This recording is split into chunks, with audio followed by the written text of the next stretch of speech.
plutôt des permissions ou des freins. Bonjour, je suis Valérie, coach familiale et conférencière, et je vous invite pour une pause GPS parents.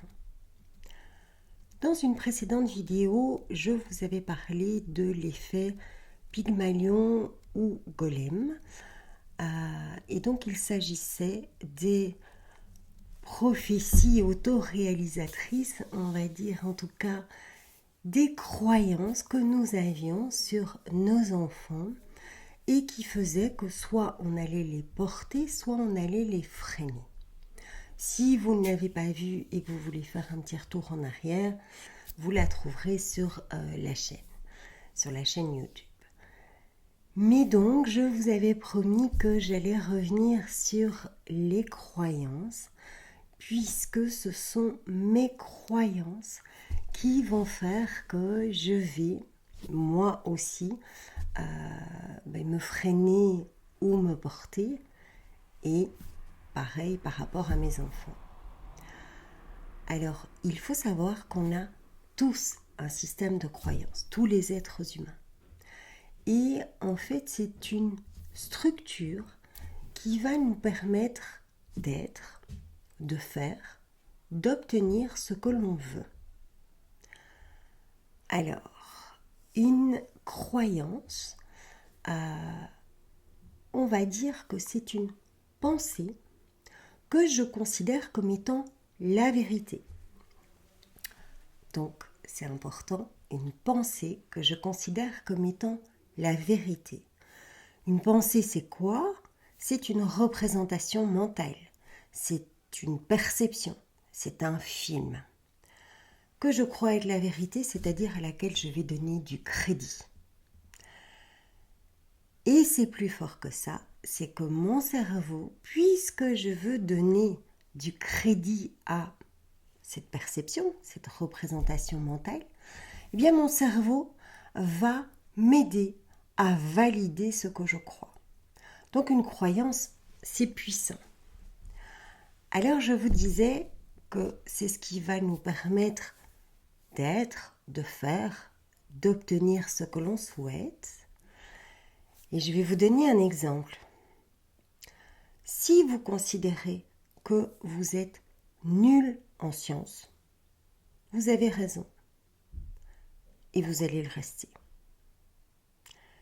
Si au contraire vous pensez qu'on peut apprendre à tout âge, qu'il n'y a pas de limite à la connaissance et que tout est possible, vous avez aussi raison. Et vous allez avancer. Dans les deux cas, ce que je crois être la vérité, eh bien, ça va me donner des permissions ou des freins. Dans les croyances que l'on a, c'est genre, c'est plus de mon âge. C'est un garçon, ça pleure pas, ça doit être fort. Une fille, c'est pas fait pour le foot. Un garçon, c'est pas fait pour la danse. Alors ça, c'est des grandes croyances un peu générales que l'on a reçues. On a des croyances sur certaines régions, on a des croyances sur certains pays à travers les médias et on n'a jamais été dans ces pays peut-être. Donc on ne sait pas si c'est l'exacte vérité, mais on les a adoptées, c'est devenu une croyance qui pour moi est la vérité. Quand je vous disais que notre cerveau va nous aider à valider ça, c'est que je vous donne un exemple de la manière dont le cerveau fonctionne, même si là, c'est pas dans cet exemple-là lié à une croyance. Mais si tout d'un coup, vous décidez d'acheter une nouvelle voiture, vous allez en voir plein autour de vous. Et c'est pas qu'il n'y en avait pas avant, elles étaient là. Sauf que votre cerveau va valider ce que vous croyez. Du coup, si vous pensez que à la soirée où vous allez, il y aura forcément des femmes qui seront mieux habillées, qui seront plus jolies, qui auront des vêtements plus chics, peu importe. Quand vous allez arriver à cette soirée, ce que vous allez vouloir faire, c'est valider ce que vous pensez. Et il y a beaucoup de chances que vous trouviez une personne dans l'assemblée qui peut-être a des vêtements plus chics ou qui peut-être est mieux habillée. Vous allez en tout cas valider votre pensée, votre croyance. Alors le lien important, c'est que les croyances que l'on a, il faut savoir que 80% de ces croyances ne nous appartiennent pas. On ne les a pas choisies consciemment. Ça a été transmis par notre éducation, par les figures d'autorité, par les médias, par notre environnement. Et nous, on va faire pareil avec nos enfants. Alors ça a du sens déjà de se demander, mais quelles sont mes croyances ? Et une croyance, elle est bien ancrée, on l'a entraînée, mais on peut quand même se dire, ok, à un moment, prendre du recul, prendre de la hauteur, comme dirait mon ami François Lemay. On prend de la hauteur et on peut se dire, ok, mais est-ce que, quand je dis que c'est plus de mon âge, est-ce que ça veut dire que toutes les femmes de mon âge ne peuvent plus faire cette activité-là ? Évidemment que non. Mais c'est ma croyance, c'est plus de mon âge. Si j'ai reçu la croyance que 7 sur 10 c'est bien, mais c'est pas avec ça que tu vas arriver dans la vie. Je vais adopter cette croyance. Si j'ai reçu la croyance que pour réussir dans la vie, il fallait faire bac plus 5, ce sera ma croyance et il y a beaucoup de chances que je transmette ça à mon enfant. Or, est-ce qu'on peut se dire objectivement que personne n'a réussi dans la vie sans avoir bac plus 5 ? Non. Est-ce que personne n'a réussi ou fait de belles choses parce qu'il n'avait pas eu plus que 7 sur 10 ? Évidemment que non. Alors les croyances, ça se change. Mais on passe pas d'une vérité à une contre-vérité en un claquement de doigts. Ça, c'est pas possible. On a besoin de faire des expériences, on a besoin de tester, on a besoin d'aller vérifier quand même. Mais pour ça, il faut le vérifier en prenant un petit peu de la hauteur. Il faut déjà, comme je vous disais, faire cette liste et se dire, ok, mais c'est quoi mes croyances ?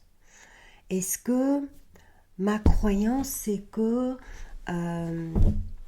il faut absolument manger 3 repas par jour, sinon on n'est pas en bonne santé ? Est-ce que ma croyance, c'est pour apprendre une nouvelle langue, il faut être jeune et en plus de ça, il faut le faire en immersion, sinon ça ne marche pas. Si j'ai ces croyances-là, mes croyances, ce ne seront plus des permissions pour faire des choses, pour être. Et évidemment, je vais obtenir ce que je veux, mais je vais obtenir un négatif.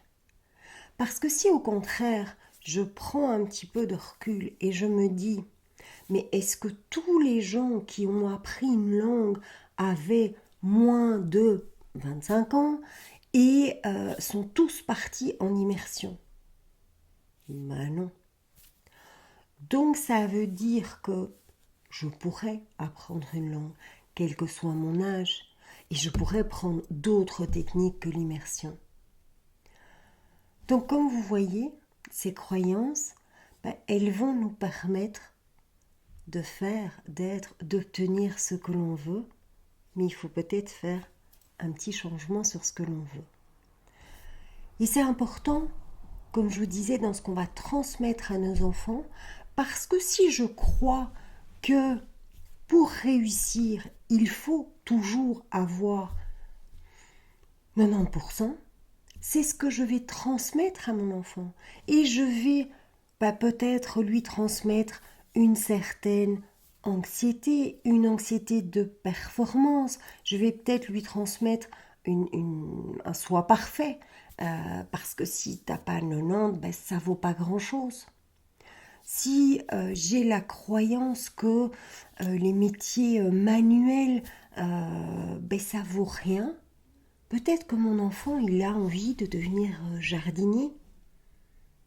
Mais si moi j'ai cette croyance, je vais fermer ces portes-là. Parce que je vais l'inscrire dans des études générales, parce que je ne vais pas être à l'écoute de ce désir peut-être de faire un métier manuel. Du coup, les croyances, comme quand je crois que un homme, ça ne doit pas pleurer. Mais si j'ai un petit garçon et que dès qu'il se plaint ou dès qu'il a mal, je le traite de chochotte, je vais le bloquer, je vais lui montrer qu'il ne doit pas exprimer ses émotions. Et puis je ne vais pas mettre de mots sur ses émotions parce que je vais directement casser dans l'œuf ce qu'il pourrait ressentir.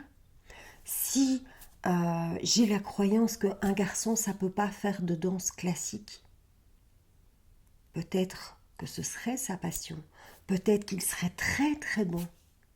En tout cas, je vais fermer cette porte-là. Du coup, je vous invite à réfléchir à vos propres croyances. Et la question derrière, c'est, ok, mais si tout était possible, si je n'avais pas peur, si je n'avais pas ce frein, qu'est-ce que je pourrais faire? Parce qu'à ce moment-là, on va ouvrir des portes pour nous, mais aussi dans ce que l'on va transmettre à nos enfants. On va prendre de la hauteur et se dire, ok, est-ce que ma croyance, elle est vraie de vrai? Alors oui, je pense que c'est la vérité. Mais si j'ai fait une petite liste avant de ce qui me semble être peut-être pas l'exacte vérité, ben je vais pouvoir prendre de la hauteur. Et peut-être, je vous disais qu'il y a des vérités aidantes, ressources. C'est clair que si je crois qu'on peut tout apprendre et à n'importe quel âge, évidemment que ça va être une croyance ressource. Donc l'idée n'est pas non plus de changer tout son système de croyances. Il y a des croyances qui sont vachement intéressantes. Mais c'est de comprendre qu'il y a des croyances qui sont limitantes et que je peux les changer. Je peux les changer parce que je vais réfléchir. Alors comme je vous disais, on ne passe pas d'une vérité à une contre-vérité. On va creuser, on va aller, excusez-moi mon nez chatouille, on va aller vérifier. Je vais vous donner un petit exemple d'une croyance qu'on n'a pas tous eu, mais beaucoup. La croyance du Père Noël. On y croyait dur comme fer. Et nos parents ont tout fait pour ça. Et on entendait même le bruit dans la cheminée. Et on était sûr qu'il était passé par la porte ou par la cheminée en fonction de l'endroit. On était sûr que l'âne de Saint-Nicolas avait mangé la carotte. On était sûr que il avait laissé des traces par terre. C'était notre pensée que l'on croyait être la vérité. Et puis petit à petit, parce qu'on a entendu des copains remettre ça en cause, parce qu'on a commencé à poser des questions, parce qu'on en a vu des différents dans les magasins et puis que nos parents s'en sortaient par des pirouettes, mais petit à petit, on a eu un premier copain qui nous a dit « Ouais, mais ça n'existe pas ». On ne l'a pas vraiment cru, on a été posé des questions et pour que petit à petit ça fasse son chemin. Jusqu'au jour où on se dise « Ok, ça n'existe pas ». Alors, chacun fait ce qu'il veut quant à la transmission à ses enfants de cette légende du Père Noël et du Saint-Nicolas. Mais en tout cas, s'il y a peut-être une chose qu'on peut leur transmettre par cet exemple-là, c'est que des choses parfois auxquelles on croit très très fort et qu'on croit être la vérité ne l'est finalement pas.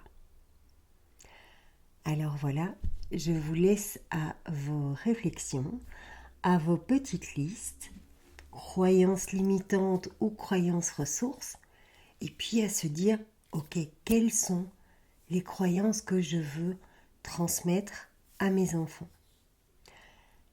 À bientôt pour une prochaine capsule. Si vous voulez en savoir davantage, le site de gpsparents.com ou la page Facebook ou vous abonner à la chaîne YouTube.